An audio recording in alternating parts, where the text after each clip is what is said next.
Isang magandang umaga po sa ating lahat. Narito ang latest weather update ngayong araw ng Thursday, December 5, 2024.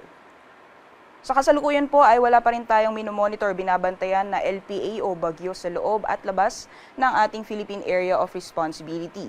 Sa ngayon po, itong northeast monsoon o hanging amihan ay nakakaapekto na lamang dito sa may extreme northern Luzon area at sa ating latest sa satellite animation, meron po tayong namamataan na linya ng mga kaulapan na kung saan nakakaapekto sa may silangang bahagi ng northern Luzon. So yan po ang linya ng mga kaulapan po na yan po yung shear line o yan po yung area kung saan nagsasalubong yung malamig na hangin ng amihan at yung mainit na hangin na nanggagaling sa karagatang Pasipiko. At dahil po sa epekto nitong shear line ay consistent po na meron po tayong namamataan na kumpul na kaulapan na nakakaapekto sa may hilagang Luzon.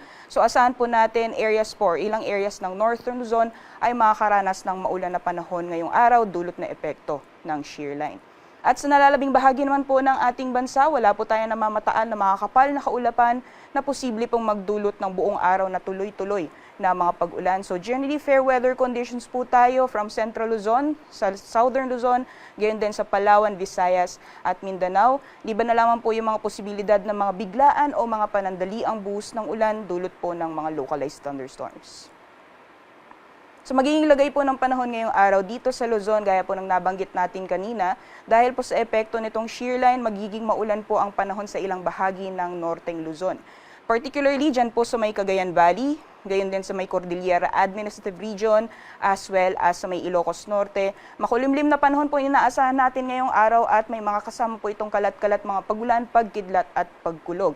At dahil naman po sa epekto ng northeast monsoon, magiging maulap din po ang kalangitan sa may area ng Batanes, although yung mga pag-ulan po na inaasahan natin sa may Batanes ay may hina o mga pag-ambon lamang. And for the rest of Luzon, dyan po may sa may Central Luzon, sa Metro Manila or dito po sa Metro Manila, pati rin sa Mimaropa at Bicol Region, generally fair weather pong inaasahan natin, liban na lamang po yung mga posibilidad na mga biglaan o mga panandaliang buhos ng ulan dulot ng mga localized thunderstorms.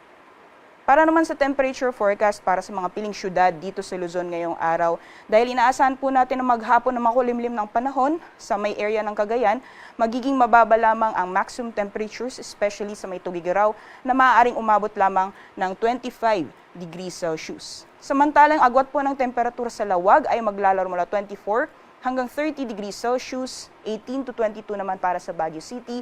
At para sa Metro Manila, gayon din sa Legazpi, maximum temperatures po natin ay aabot ng 32 degrees Celsius. Para naman sa Tagaytay, agwat po ng temperatura ay maglalaro mula 21 hanggang 31 degrees Celsius. So magiging lagay naman po ng panahon sa nalalabing bahagi po ng ating bansa sa may Palawan, Visayas, pati na rin sa Mindanao. Maaliwalas po yung magiging panahon po natin, so magiging mainit, lalong-lalo na pagdating ng tanghali at may mga posibilidad lamang po ng mga biglaang pagbuhos ng ulan na mas madalas nararanasan sa hapon o sa gabi dulot po ng mga localized thunderstorms.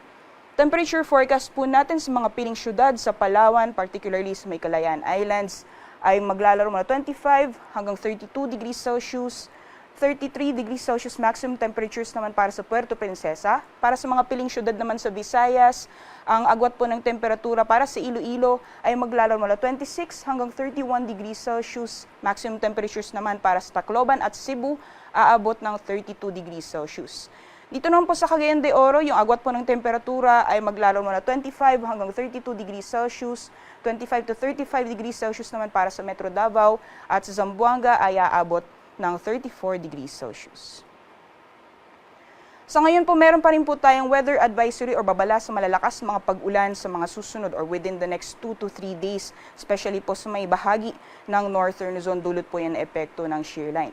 So ngayong araw or within the next 24 hours, for areas po ng Cagayan, Isabela, pati na rin sa Apayao at Kalinga, maaring maranasan pa rin po yung moderate to heavy na mga pagulan, that is 50 to 100 millimeters, 24-hour accumulated rainfall sa mga areas po na yan. So ibig sabihin po nito, may possibility na makakaranas po ng mga pagbaha, especially po yung mga flood-prone areas. So doble ingat po sa ating mga kabayan dito po sa mga nabanggit na lugar. At bukas maaring maranasan pa rin yung malalakas na mga pag-ulan sa may Cagayan at Isabela na possible pa rin po yung moderate to heavy na mga pag-ulan. Dulot pa rin yan ang epekto ng shear line. Sa kalagayan naman po ng ating karagatan, wala po tayong gale warning sa ngayon. Iba yung pag-iingat lamang po sa mga planong pumalaot sa mga dagat baybayin ng Northern Luzon. Maaring maranasan pa rin po yung moderate to heavy or moderate rather to maalon ng mga karagatan.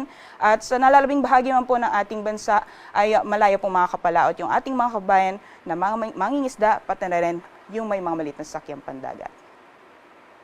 Sunrise po natin ay 6:08 a.m. at lulubog po mamayang 5:26 p.m.